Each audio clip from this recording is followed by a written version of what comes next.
Good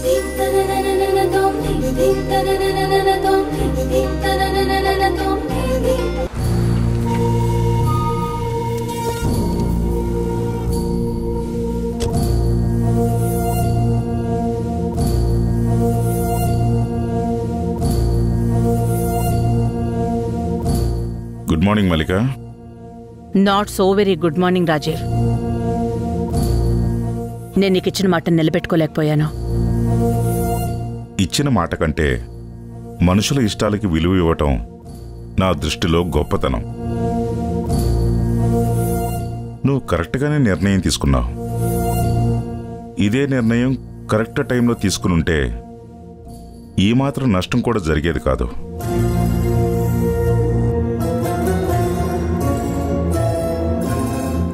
ధ్రువ నా మాటకి విలువివ్వలేదు. ఒక తల్లిగా అదే తప్పుని నేను చేయలేకపోయాను. ఎస్టేట్లో అందరికీ ఇచ్చిన మాటని ధ్రువ గురించని తగ్గాను. పిల్లల కళ్ల ముందు తప్పు చేస్తున్నా ఏమీ అనలేనంత ప్రేమలు పెంచుకోవటం, సమర్థించుకోవటం అలవాటైపోయిన ఈ జనరేషన్ తల్లిదండ్రులమే కదా మనం కూడా. కాదంటావా?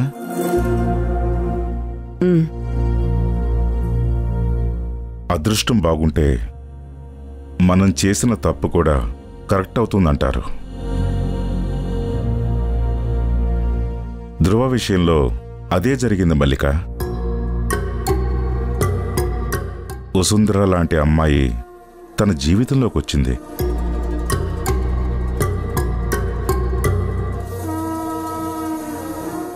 ఒక తల్లిగా నువ్వు గమ్యం మాత్రమే చూపించగలవు. ఆ గమ్యం చేరే వరకు తోడుండేది భార్యే. అందులో వసుంధర లాంటి అమ్మాయి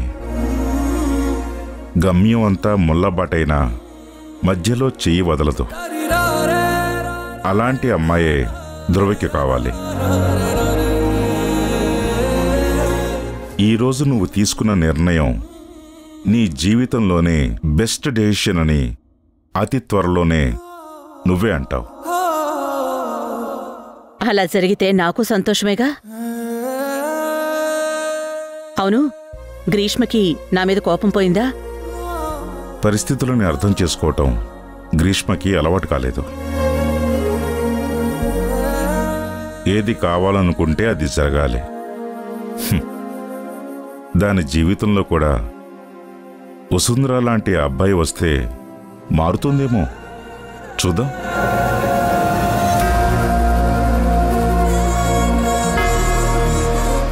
అయినా చిన్నప్పటి నుంచి మీ ఇంట్లో పెరిగిన పిల్ల, దాని కోపం ఎన్ని రోజులుంటుంది? తొందరలోనే సర్దుకుంటుంది. ఇంత జరిగాక నేను ఆ మొహం ఎలా చూపించాలో అర్థం కాలేదు రాజీవ్. నువ్వు ఫోన్ చేసినప్పుడు కూడా ఈ విషయం గురించే మాట్లాడతావేమో అనుకున్నాను. కానీ నీది చాలా పెద్ద మనసు రాజీవ్. Thank you. చెప్పాను కదా, ఈ విషయం మనందరి మంచికే జరిగింది. ఎందుకో తెలీదు, వసుంధర మా ఇంటికొచ్చిన ఆ ఒక్కరోజు తనతో తెలియని ఏదో బంధం ఏర్పడింది. తను కూడా నాకు బిడ్డలాంటిదే. కాబట్టి తన మీద నాకే కోపం లేదు. ఇకపోతే నేను నీతో మాట్లాడాలనుకున్న విషయం ఇది కాదు. ఈ క్వార్టర్ మన షేర్ ప్రైస్ బాగా తగ్గింది. పీపీ ప్లాంటేషన్స్ చాలా దీనమైన పరిస్థితిలో ఉంది. హెడ్ ఆఫీస్, మెయిన్ బ్రాంచెస్ తప్ప అన్ని సబ్ బ్రాంచెస్ అన్ని నష్టాల్లోనే నడుస్తున్నాయి. Any specific reason? Lack of concentration, సరైన దృష్టి పెట్టకపోవటం. పోయిన సంవత్సరం నువ్వు ప్రతి బ్రాంచ్లోనూ ఒక్కొక్క వారం ఉండొచ్చావు. అప్పుడు నేను కొత్తగా ఛార్జ్ తీసుకున్నాను కాబట్టి ఒకసారి థింగ్స్ అన్ని ఆర్గనైజ్ చేసినా కూడా అది కంటిన్యూ చేయకపోతే ఎలా రాజీవ్? అలా చేయాలంటే కంపెనీలో ఫ్రీ హ్యాండ్ ఇవ్వాలి. కానీ ఇక్కడ ఏ డెసిషన్ అప్రూవల్ అయినా కూడా ఆ ఫైల్ నీ డెస్క్కే రావాలి. ఒక్కసారి ఎన్ని పెండింగ్ అప్రూవల్స్ ఉన్నాయో నువ్వే చెక్ చేసుకో. ఫ్రీ హ్యాండ్ ఇస్తే ఎలాంటి నిర్ణయాలు తీసుకుంటారోనని భయంగా ఉంది రాజీవ్. ఒక్కోసారి అది కూడా మేలు చేస్తుంది మల్లిక. ఇది నీది అని చెప్పినప్పుడు బాధ్యత మొత్తం వాడి మీదే ఉంటుంది. ఈ కంపెనీ నాది అన్న భావనతో పనిచేస్తాడు.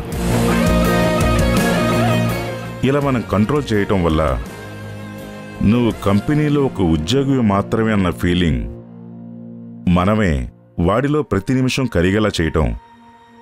కంపెనీలో ఎవరికైనా ఉద్యోగం ఇవ్వచ్చు, కానీ భాగం చేసినప్పుడే మనలా ప్రతి నిమిషం వాడు కూడా ఈ పీపీ గ్రూప్ ఆఫ్ కంపెనీస్కి బాగుండాలని పనిచేస్తాడు. చూడు మల్లిక, చాలా కష్టపడి నష్టాల్లో ఉన్న కంపెనీని లాభాల బాటలోకి తెచ్చావు. మళ్ళీ ఇదంతా గాడి తప్పకుండా చూసుకో. ఒకసారి పెండింగ్ ఫైల్స్ అని చెక్ చేయి. వస్తాను.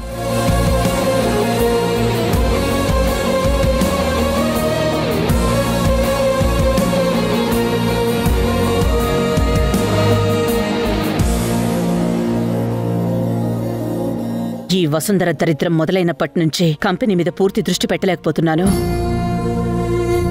దీని పీడ పోయాక పూర్తి కాన్సంట్రేషన్ పెట్టాలి.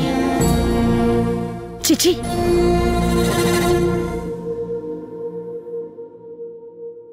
ధ్రువ, అసలు నీకేమైనా బెదిరింపు కాల్స్ వచ్చాయా? లేదంకుల్.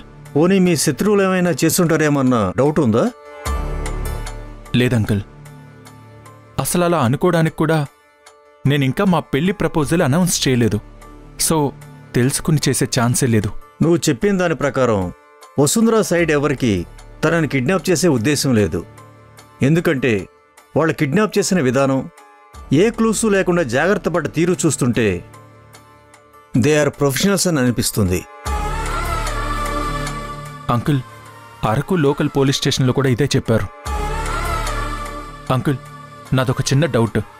ఇలాంటి ప్రొఫెషనల్స్ కిడ్నాప్ చేయడానికి ఎంత ఛార్జ్ చేస్తారు? 25 lakhs నుండి డీల్ మొదలవుతుంది. కిడ్నాప్ చేయించే వాళ్ళ రిక్వైర్మెంట్ని బట్టి, వాళ్ళ ఫైనాన్షియల్ స్టేటస్ను బట్టి మారుతూ ఉంటుంది. పోనీ విమెన్ ట్రాకింగ్ లాంటివి ఏమైనా అనుకోవడానికి కూడా ఆస్కారం లేదు. వాళ్ళ టార్గెట్ అంతా సిటీలో స్లమ్స్లోనే ఉంటాయి.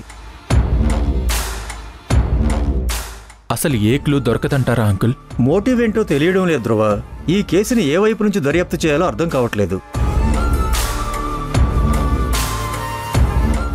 మనం అనఫిషియల్గా ఒక పని చేయొచ్చు ధ్రువ.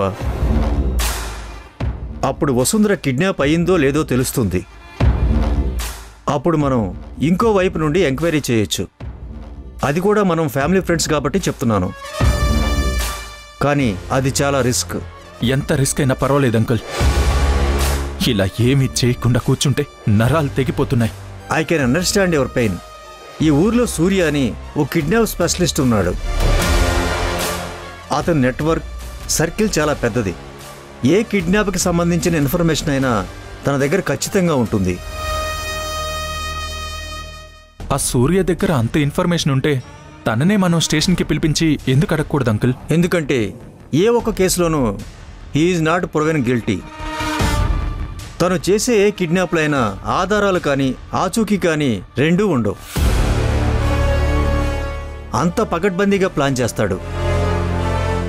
అతనే కిడ్నాప్ చేశాడని తెలిసినా కూడా బాడీ కనపడక పెండింగ్లో ఉన్న కేసెసే ఎక్కువ. పైగా చేసేవన్నీ రాజకీయ నాయకులకి, కోటీశ్వర్లకి. అందుకే సార్ గారు కనీసం సస్పెక్ట్ పొజిషన్లో జైలుకొచ్చిన అరగంట కూడా సెల్లో ఉండే దాఖలాలే లేవు. అతనిని నువ్వు పర్సనల్గా మీట్ అయ్యి ఏమన్నా ఆఫర్ చేసి చూడు. ధైర్యంగా చేయగలవా? అడ్రస్ ఎప్పుడు ఇస్తారు అంకుల్? ఇమీడియట్గా అయితే తెలియదు ధ్రువ. వాళ్ళొక చోట ఉండరు. బట్ నేను వేరే సోర్సెస్ ద్వారా తెలుసుకుని నీకు ఇన్ఫార్మ్ చేస్తాను. అక్కడికి వెళ్ళి కలెక్ట్ చేసుకో. Please uncle, as early as possible address ఇవ్వడానికి ట్రై చేయండి. Sure Dhruva. Thank you uncle.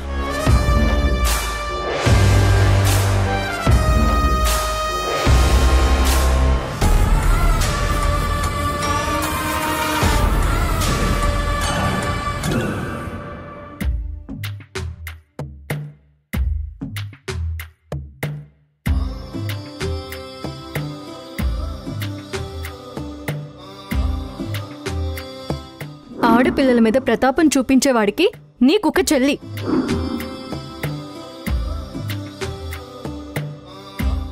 అసలు నీలాంటి వాడిని ఎవరైనా అన్నయ్య అని చెప్పుకోగలుగుతారా?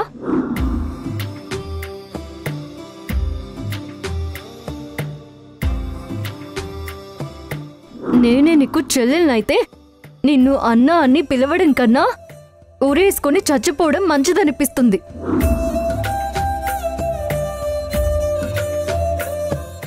ఏంటి సూర్య ఇది? ఆ పిల్ల ఏదో కోపంలో అంటే దానికెవరైనా ఇలా బాధపడతారా? తను కూడా నా చెల్లెలంటే అమ్మాయే కదా. నా చెల్లి నిజంగా నన్ను అసహించుకుంటుందా? ఇలాంటి వాణ్ణా నేను రక్షించింది అని అనుకుంటుంది కదా బామ్మ. అన్నీ ఆపేద్దాం అనుకుంటున్నావు కదా సూర్య. అంత బాధగా ఉంటే ఈ పని కూడా ఒప్పుకోకుండా ఉండాల్సింది. ప్రతిరోజు ఇలా నరకం అనుభవిస్తూ ఎందుకు చేస్తున్నావు చెప్పు? నిన్నిలా చూడలేకపోతున్నానయ్యా. నాకు మాత్రం ఈ పని చేయడం సరదా అనుకున్నావా బామ్మ? తెలియని వయసులో వేరే దారి లేక ఈ రొంపులోకి దిగేశాను. బయటకు వద్దామనుకుంటే నన్ను నమ్ముకుని నా కోసం ప్రాణాలిచ్చే సైన్యం తయారైంది.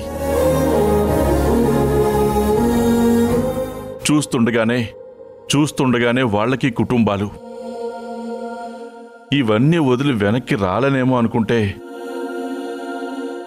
ఎక్కడి నుంచో వచ్చి నా జీవితాన్నే మార్చేసింది ఒక బంగారు తల్లి. తననే నా చెల్లి అనుకున్నాను.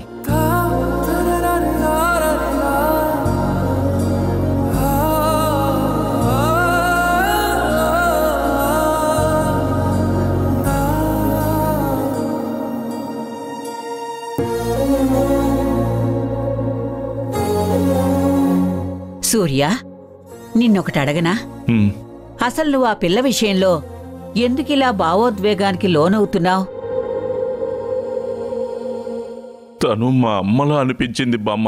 కడుపున నిన్ను దాచుకుని నీడల్లే నిన్ను అంటుకుని కలిసే ఉంటా ఎప్పటికీ నీ చేతిని వదలను నా కొడుకా.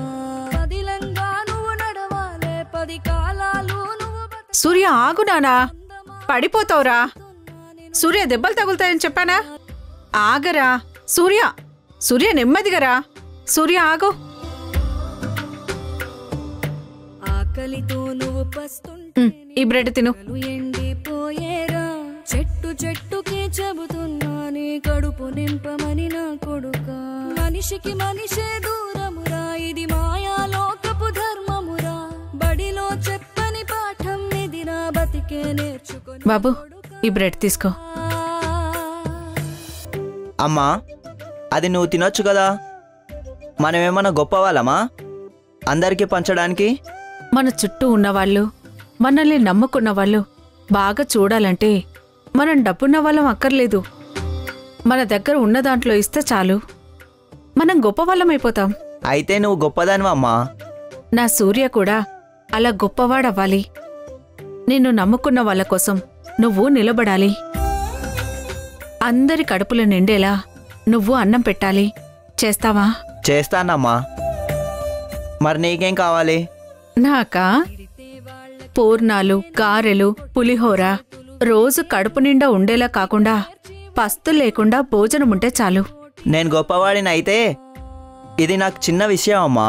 ఇవాళ తిండి దొరుకుతుందో లేదో అని వెతుక్కునే నాకు అది చాలా పెద్ద విషయం సూర్య. మెత్తటి కాళ్ళు ఒత్తుకుపోతే చూసుకునడువుర నా కొడుకా. దేవుడా, నేను పెద్దయ్యాక మా అమ్మ అడిగినవన్నీ ఇచ్చేలా నన్ను గొప్పవాణ్ణి చెయ్యి. మా అమ్మ తిని చాలా రోజులైందని మాట్లాడుకుంటున్నారు. ఇప్పుడు నేను చిన్నోడిని కదా, తను అడిగినవి ఇవ్వలేను. నువ్వు ఇవ్వు స్వామి, ప్లీజ్ స్వామి.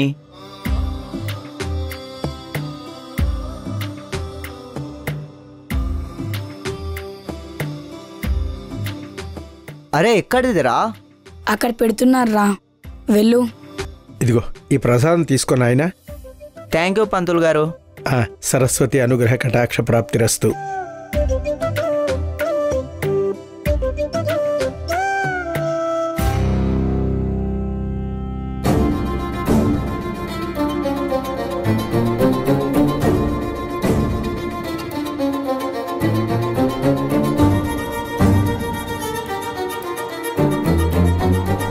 అమ్మా అమ్మా నీకోసం ఏం తెచ్చానో తెలిస్తే టక్కుని లేచి కూర్చుంటావు.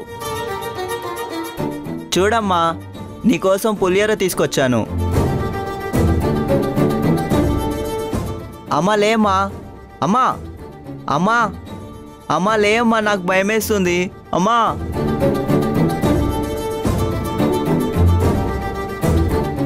అమ్మా అమ్మా లేమ్మా. అమ్మా అమ్మా అమ్మా లేమ్మా లేమ్మా.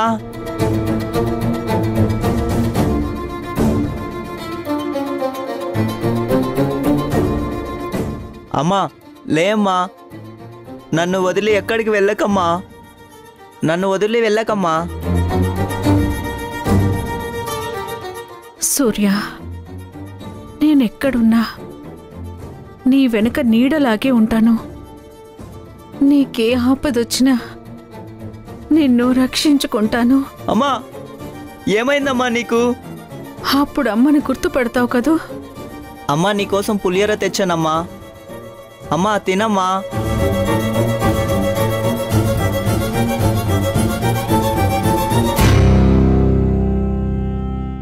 అమ్మా చుక్కలు దిక్కులు నేస్తులు నీకు చక్కగా అమ్మా లేమ్మా. చక్కగా బతుకు కొడుకా. అమ్మా లేమ్మా. దిగులైపోకు పక్కని ఉంటా నా కొడుకా. పక్కని వనుకుని దిగులైపోకు పక్కని ఉంటా నా కొడుకా. మా అమ్మ ఆ రోజు తను తినాల్సింది ఎవరికో పెట్టేసింది అనుకున్నాను.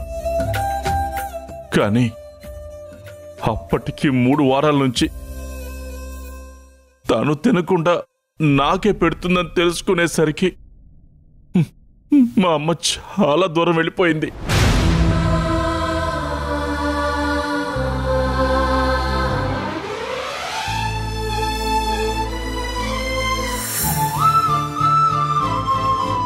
అన్ని కత్తిపోట్లు పొడిచిన నన్ను ట్రీట్ చేయడానికి డాక్టర్లే భయపడ్డారు.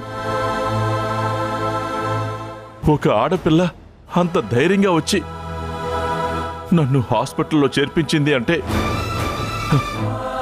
తను మా అమ్మ కాక ఇంకెవరు బామ్మ?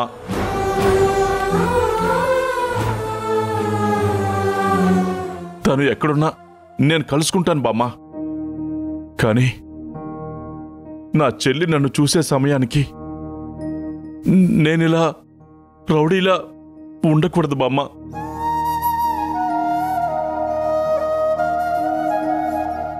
తను నన్ను కలవడానికి భయపడకూడదు. సమాజంలో ఒక మంచి స్థాయిలో ఉండాలి. అందుకే బామ్మ, నా కోసం, నన్ను నమ్ముకున్న వాళ్ళ కోసం ఆడపిల్లని చంపడం తప్పని తెలిసిన ఈ ఒక్క డీల్కి ఒప్పుకున్నాను. నీకు దిగులెందుకురా సూర్య, నీ దగ్గర అన్నిటికీ సమాధానాలున్నాయి. అమ్మ కళ్ళల్లో చివరి వరకు తను చనిపోతుందని బాధ లేదు. చివరి శ్వాస తీసుకునేటప్పుడు కూడా తను నా కళ్ళల్లోకి చూస్తూ నాకు ముద్ద తినిపించి కళ్ళు మూసింది. అదే ధైర్యం ఈ అమ్మాయి కళ్ళల్లో కనిపించింది. మా అమ్మ తర్వాత నా కళ్ళల్లో కళ్ళు పెట్టి ధైర్యంగా చూసింది తనే బామ్మ. అదే నన్ను కలవర పెడుతుంది. ఇదిక లాక్కూడదు బామ్మ. ఈ డీల్ తొందరగా ముగించేయాలి.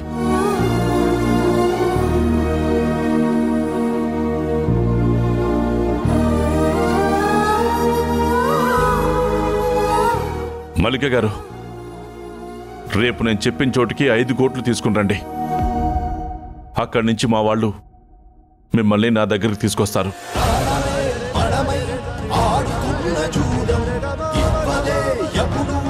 ఎవరికి ఎలాంటి గెలుపు, చావులో విజయం, వెతుకు ఈ వినోదం, ఉన్నదే ఎప్పుడు మేలు గొలుపు మేలు తొలుగు భగ భగమని ఎగసిన మంటలు ఏ కాంతి కోసమో ధగ ధగమని మెరిసిన కత్తులు ఏ శాంతి కోసమో మనసులో ఇంత బాధ పెట్టుకుని మా అందరి కోసం ముందుకెళ్తున్నావురా. నువ్వు చల్లగా ఉండాలి.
నా పేరు ధ్రువ ప్రతాప్.